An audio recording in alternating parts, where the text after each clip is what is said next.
Kia ora, tēnā koutou, hello and welcome to episode 12 of ThaumCraft with Birdtross. As you can see, I've made a map and I decided to do a bit of exploring around our jungle. The very centre of the map here is the nest, and as you can see I did well, not a significant amount of exploring, but I did explore this desert a bit. As you can see, it's quite large. It looks like way off over there, it looks like there's some kind of lava thing.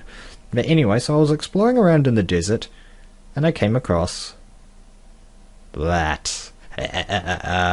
What we're looking at here, ladies and gentlemen, is a monolith. This is a random object that can spawn in the world, and it's obviously part of the ThaumCraft mod.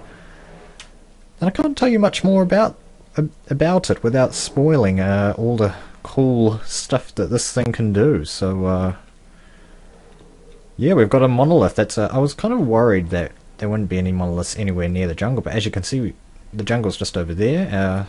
The nest is probably just somewhere through those trees there. So yeah, we've got a monolith here, which is awesome. And if you thought that was cool, check this out. Oh yes. Oh yes. We've got not one monolith, but three! Check this out. This is so cool. I was amazed to come across this.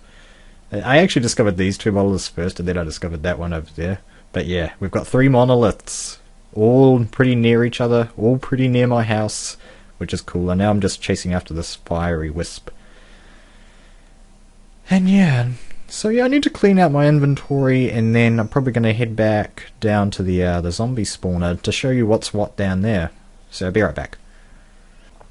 Alright guys, I wasn't sure if you could actually see inside the spawning chamber, but as you can see, a few things have changed since I showed you it at the end of the last episode. So let's just quickly go through the changes. I eventually decided that I actually did want the items, the rotten flesh, to what's the word? I wanted to collect it from the room. So in hindsight, I did decide to invent a system to get rid of the rotten flesh, and it's pretty basic. On the other side of this tank here, I've got one of my air dark seals. Just pulling in items and dropping them in this chest here, which is pretty cool, I suppose. So yeah, and in order to do that, I needed to raise the floor by one. So now the crucible of souls is embedded in the floor along with the zombie spawner to stop, like the obstruction deal. And I saw in one of the comments a couple of days ago now a great idea for actually using the zombie flesh. You can use the zombie flesh, you can put it into a crucible using water, and that comment came after I'd done all this, so whoops, well not whoops, but yeah, so I'm probably gonna have to think of a way to get some water down there, and as well as getting the items to some sort of collection point and dropping them in a crucible. I do have a couple of ideas. But yeah, and just over here I've made I go in that room often enough now, so I decided to put in a door with a lever to trigger going in and out and so on. And it's an iron door because otherwise the zombies would tear down the wooden one. At least I think they would. But anyway, it's safer just to use an iron door anyway, so yeah. I probably want to get in there to light it up. There we go, so now you guys can sort of clearly see. I wasn't sure if you could see just before. Oh yeah, and by the way, we're actually now starting to fill up our crucible here because the tank is now full. So let's just quickly take a look at the kind of ratios that you get with this thing. 200 by 300. I realised that shortly after making the video what the ratios were. But yeah, this absolutely completely confirms that the ratio of taint to Vis production from the Crucible of Souls is 2 to 3 between Vis and taint. So yeah. Okay guys, so I'm going to be right back once I'm prepared my inventory and stuff, and yeah, see you in a bit. Just while I'm here collecting some water, I did do a one big harvest of the first floor of this the reed farm that we've got down here in Operation Crystal, and just this whole reed farm alone generated somewhere around 9.5 stacks of reeds. I believe they are somewhere in here. Yeah, look at that. See, about 9.5 stacks of reeds. All from just like one go. Isn't that cool? So yeah, I think I've also got work going on a second story, because I do want to generate like 2 bookcases worth of sugarcane with each harvest. So we're going to need at least at least 2 floors here. So I've sort of started going to work with the second floor here. I've started laying some dirt as well, and I'm using my arcane board to mine all this out, just moving it along a couple of spaces each time to get it going. So yeah, I'm going to head back to this thing over here. What are we going to call this thing? I'm not quite sure. Okay, so now one idea that I did think of was to use, well, to use this, but I'm not quite sure. I think there's some kind of way where you can, I think this will suck in items even if it doesn't have a chest to drop them in. So we're going to go ahead and take all this stuff out. Now I sort of prepared this in advance because I was like, okay, I'm generating all of this Vs, what am I going to do with it? So I figured I'm probably just going to have to simply stick just an infuser down here just to use up some of the Vs from here occasionally. And because it generates taint as well, I'm going to go ahead and drop a filter here to get rid of some of that taint. So yeah. And now, let's see, we're going to have to... Now what I'm thinking of is chopping that out. And you can see, yeah, okay, well I need to chop this off. Then I need to see what happens when you just throw an item in to see how it reacts. So what do we got? Cobblestone? Cool. Let's see. See, it still picks it up. Where does it put it? Probably puts it in... Yeah, it puts it in the infuser. That's interesting. I don't want it to go into the infuser. We actually want it to go into the crucible. So we're probably going to have to tear down this seal. That's kind of sad because that's actually the second time I've had to tear down that seal. But oh well. For the progress of mankind. So that's a shame. I had to tear that seal down once because I placed it in the wrong place. And now I have to tear it down again because I don't need it anymore. I'd say the idea here is that we're going to stick the crucible right here, like so. And then we're going to drop some cobblestone here. So the idea is that all the water in this room is going to lead to this one point here. Let's actually just quickly go ahead and check, because I'm not quite sure how the conduits are going to react to the crucible. Okay, well, that seems to be working. Cool. That's already gotten rid of some of the... it's able to put more Vs into the system. Excellent. So yeah. And now... Yeah, I guess now all we need to do is get this water going on. So what we have to do for this is to stick the water in these corners here. Like so. And the room's dark. Let me out, let me out, let me out, let me out. And that should be that. Does it work still? I'm not quite sure if it does still work with all this water in there. We'll have to see. Looks like the zombie spawn is spinning up. I'm not quite sure. Come on. You can do it. Oh well. It doesn't look like it is working. Does the zombie spawner need to have like air to work? Let's see. I should have spawned by now. This is odd. Ah! Oh dear. Oh dear. I blame the lag. Ay ay ay. Alright, so we're going to have to head back there. Up here. Well, it's connected to my portal network, so that's okay. Frame lag from chunks that weren't loaded. Alright, I just saw a Beast Crystal. That's interesting. And we lost all our levels. Ah! Back you. Hit it with a spade. Now where's my wand? Yeah, there we go. Okay, now I've got my sword here, so that's probably more useful. Oh man. So it doesn't look like it works with water. That sucks. How am I going to do this? Light. Where's the light? Where's the torches? Where'd the torches go? Oh no. Oh no. Oh no. Oh no. They didn't go in there, did they? Oh no, here are my torches. Cool. Okay, so it doesn't look like anything got destroyed. Wow. Well, I guess that's kind of a good thing that it didn't get destroyed.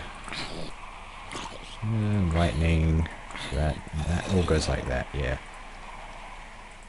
That's my basic setup, pretty much. So how are we going to get this to work? I thought the water would work, but it doesn't look like it's going to be working the way it is. I thought it would work. Would work.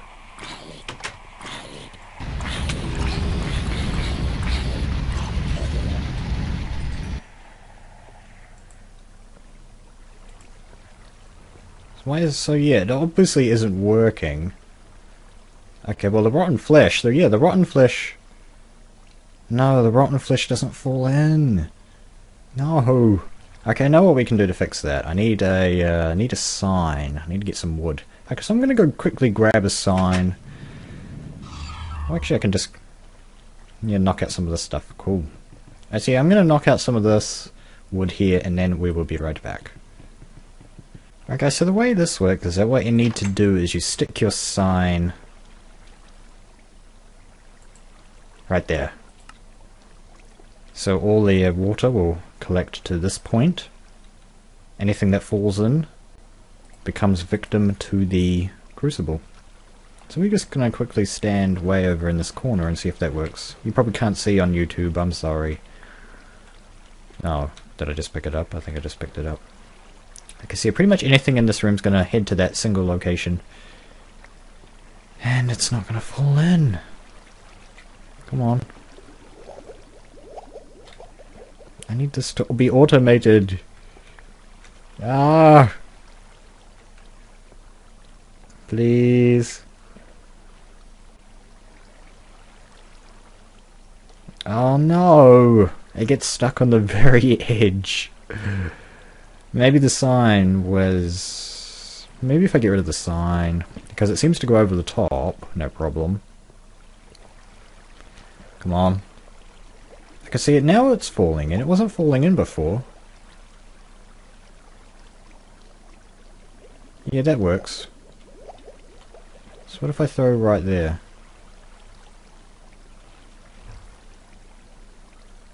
Okay. Yeah, it gets stuck along the very rim of the cauldron if it's like not directly on. Oh dear. How am I going to fix that? I don't think it can. I can't think of anything that would fix that.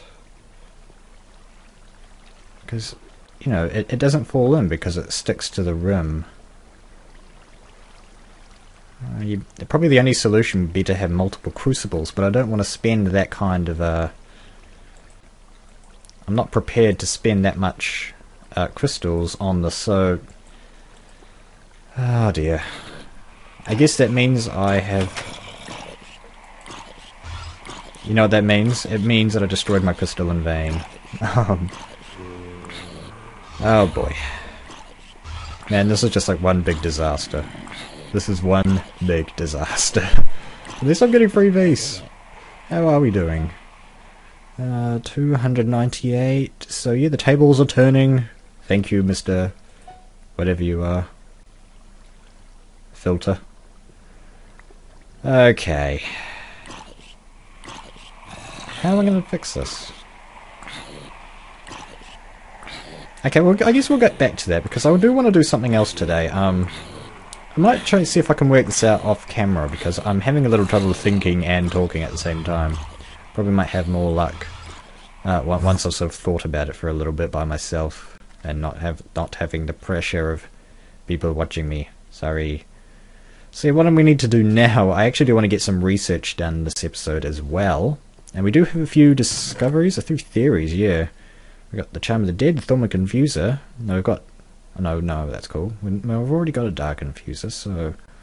We can stick that. We can stick that down there, I suppose. So we've got two things here to do, as well as... these 4 fragments of Forbidden Knowledge from our tome, which was awesome. So we're going to need to make some bookshelves. So I'm going to get some wood... with my axe of the stream, and yeah, we're going to get some more bookshelves. See you in a bit. It's just occurred to me that this is probably not going to be enough wood. Oh man. There might be enough wood. We'll see. We'll see. Now it kind of sucks that only one tree was enough to give me 34 bookshelves. Oh dear. I'm going to have to grab another tree, and my axe of the stream is starting to get a little low on durability. I kind of want to preserve it. There's an item that we can use later on to be able to preserve this axe of the stream. I don't want to like completely like use it up, is what I'm saying. So yeah, I need to think of a way to not use it up. What tree can I chop down? Need a big one. Yeah, you'll do. And it just all falls on your head. It's so useful. So I'm probably not going to be able to chop down very many more trees with this. But that's alright. Alright, back up to the treehouse. It's so good to have so many bookshelves, but at the same time it's kind of a pain to sort of have to get all the wood as well. Oh dear. Let's see. How are we doing? Yeah. It's just so much work. But that's alright. A lot of work now is going to pay off later, I suppose. 16. That's spread a little thin. But that's alright.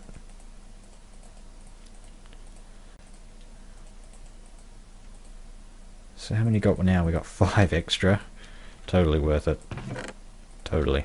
Okay, we've got a full stack now. Now I guess I can go down to the whatchamacallit. I've forgotten what it's called. The reed farm, Operation Crystal down there, and we can get some more sugarcane, which is just sort of sitting there doing nothing, which is cool. And it's almost ready for harvesting as well, which is kind of cool. So yeah, hopefully, if we need some more, we can always just reharvest. Whoa, did not want to do that. Thank you. Ah, hello. I'm here about the sugarcane. So it's a bit dull making these books, but I may as well show you just how it works, just in case you've never made a ton of books at once. You need like 9 stacks to make a stack of bookshelves, like 9 stacks of reeds to make a stack of bookshelves. So yeah. Now I'm going to need 6 stacks, which means like another tree. Oh dear, how much have we got? Yeah, we're going to need to fell another tree. Alright. So I'm going to sleep through the night and then we'll make another tree. Fell another tree. Now one thing that you probably want to do alongside having a sugarcane farm, of course, because you just need to farm that stuff like in massive quantities, as I've always said, you probably want to get yourself a a jungle tree farm going on, because that's probably the best way to get your wood per sapling. The only downside is that jungle saplings are quite rare. One of those trees probably only drops about 4 saplings at most. Sometimes only even drop just 3, so you know it's not really worth. Well, I mean, you often don't get enough to make another jungle tree, let alone a profit. So yeah, you might be better off sticking with the normal regular saplings. But you know. So what tree do I want to chop down? Because I've been through here before. Are there any... I'm kind of looking for the big 4 trees that are sort of not distinguishable. Ones that are sort of like hidden into like the mountain or something. But it doesn't really seem like... I'm probably just going to have to bite the bullet and start destroying the jungle. And the cows probably don't like that. Like, and this one looks okay. It doesn't look like it rises too high, so I don't feel too bad about chopping this one down. Geronimo! Great. Ah. Okay, that's just bad lighting. Back to the jungle tree. No, that wasn't even a stack. So we're going to need to get... how many more? Yeah, we're going to have to chop down another one. And my axe probably isn't going to survive another one, but you got to take some risks. Let's see, any jungle trees? Well, that's a jungle tree in a swamp. I don't feel too bad about chopping that one down. Hello. Why do I always say that?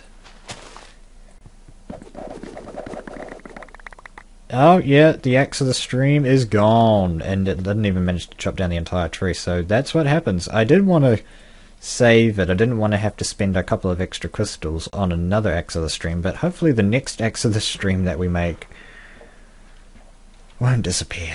How much have we got? 1, 2, 3, 4, 5, 6. So yeah, we've got enough to make another stack of bookshelves. Excellent. So I'm going to head back up to the Quasitum, and I'll see you there.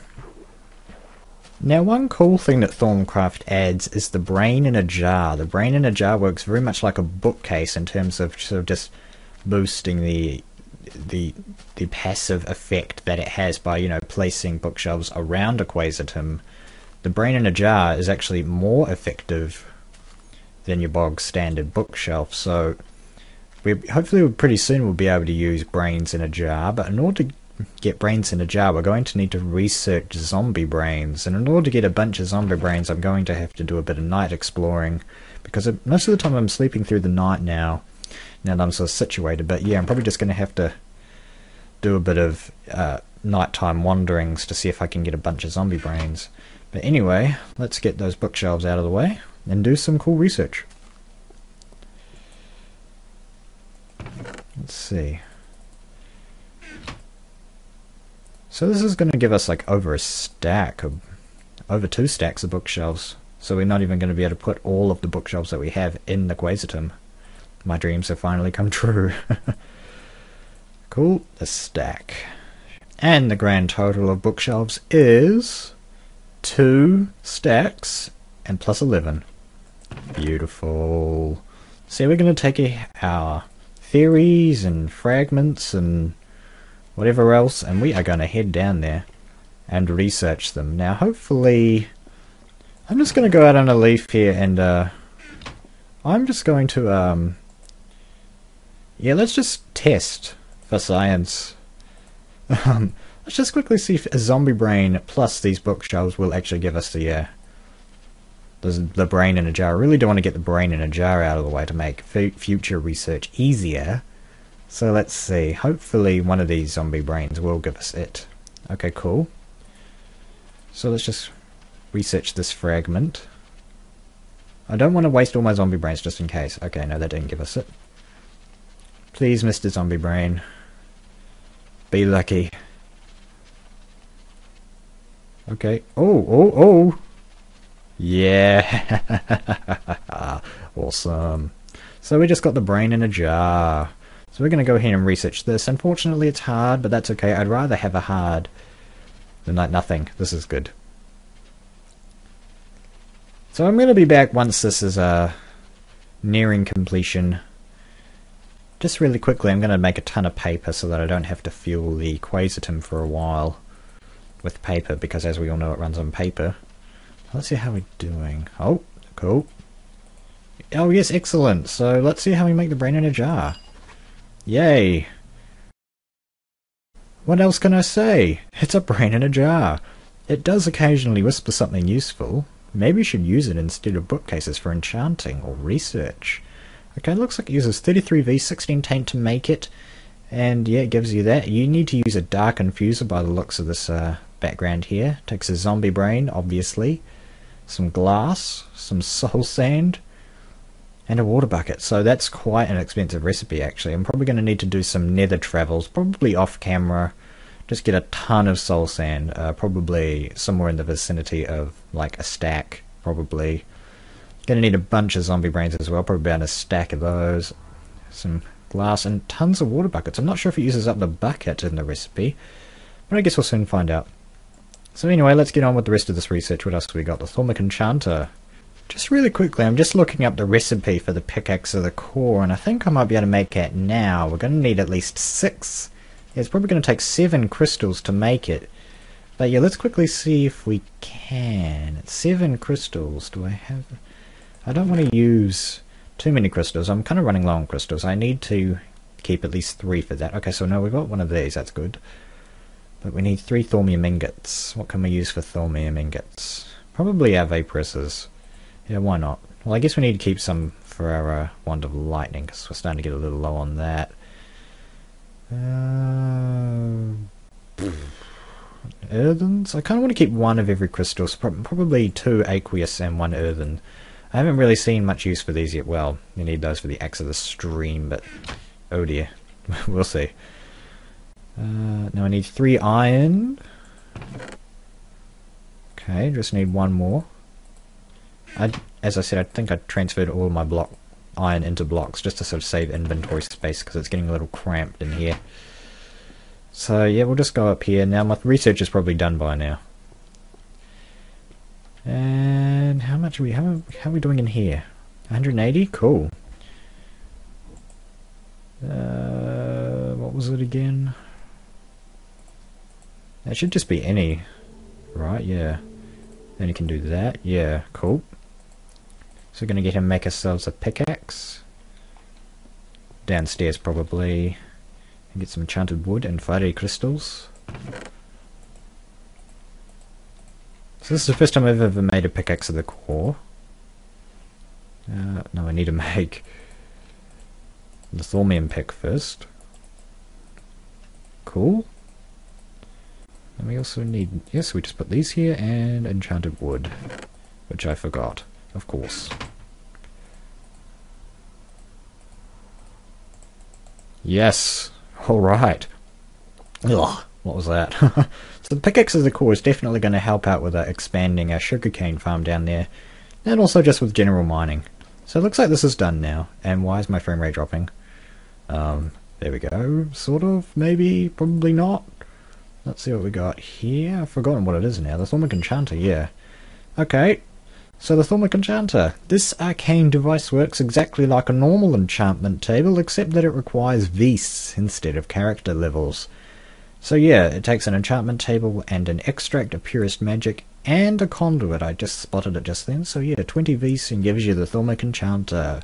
So as it suggests down here, it runs off of Vis rather than your levels, and can, you know, pretty much do any enchantment depending on how many bookcases or brains in a jar you have around it. But we'll get more on that once I get around to making this bad boy. What was the recipe again? Yeah. Okay, so it's an infuser recipe. And then we got anything else here to research? Charm of the Dead. Yeah, let's do the Charms of the Dead. Alright, so I'm going to be right back once the Charm of the Dead's completed. I've got all the bubbles completed. Come on, be successful, please. Excellent. So let's have a look at this Charm of the Dead. Oh, that's quite expensive. But look at that. It only uses a zombie brain and a distorted skull. I don't think I have any distorted skulls left, but okay. This foreboding charm warps the mind of undead creatures, making them ignore you and turn on their fellows. Keep in mind that it can wear out and will be destroyed if overused. Huh. Well, that's cool. That seems quite a powerful item. It seems like if you've just got it on you, like, or maybe if you like wear it, I suppose. Is it like a chest item, like an amulet sort of thing? That'd be kind of cool. It's sort of like deters monsters. Well, they just ignore you. Wow, cool. So yeah, I'm probably going to need to find some more distorted skulls. I don't think I have any more distorted skulls. I'm probably going to need to do a significant amount of mining somewhere to find some distorted skulls. But anyway, let's use up some of our fragments here. Just get some more bookcases. Cool. How we doing? The Harnessed Rage. Ooh. Another Harnessed Rage. Another Harnessed Rage. So it seems like the other tome is giving us these. Oh dear. So yeah, 4 Harnessed Rages. Okay. Well, it looks like this one's the easiest, so we're just going to go ahead and learn this. I'm not sure what a Harnessed Rage is. Okay, well it's easy, so it looks like it's just going to bolt right through. Or not. Or not. There we go. Come on. Sweet. Thank you. So let's take a look at the Harnessed Rage. This upgrade increases damage and or aggression of any devices of any Thaumic creation it is attached to. Aggression. Are you saying that my infuser could get aggressive? But yeah, okay, so what we've got here is the first of our upgrades. Now, if you've been paying attention to the devices that I've been using in this series, you know, all these ThaumCraft devices, you can see down in the bottom corner here, I'm not sure how well you can see with the dark infuser, but over here you can see we've got a little sort of thing that sort of like the harnessed rage would fit into. So yeah, as soon as we make a harnessed rage, I believe you just right click on any of the devices and it sort of fits in there, and you've just essentially upgraded your item. You can do it with this one takes 2, this one takes 1, and I believe the infuser even has 1, yeah. So you can upgrade all your machines to do all kinds of things. This is obviously the fire crystal variant, so there's obviously 6 different kinds, I believe, but we're going to get more in on that once I do the more of the research. And so how many bookcases have I got? I think the last of my bookcases are just in here. So we're going to take these out, and then I think that's probably a good wrapping up point, guys. We've got plenty of research done. We're going to probably do some more research next episode. I might get around to fixing up the piping system here. And yeah, guys, see you next time.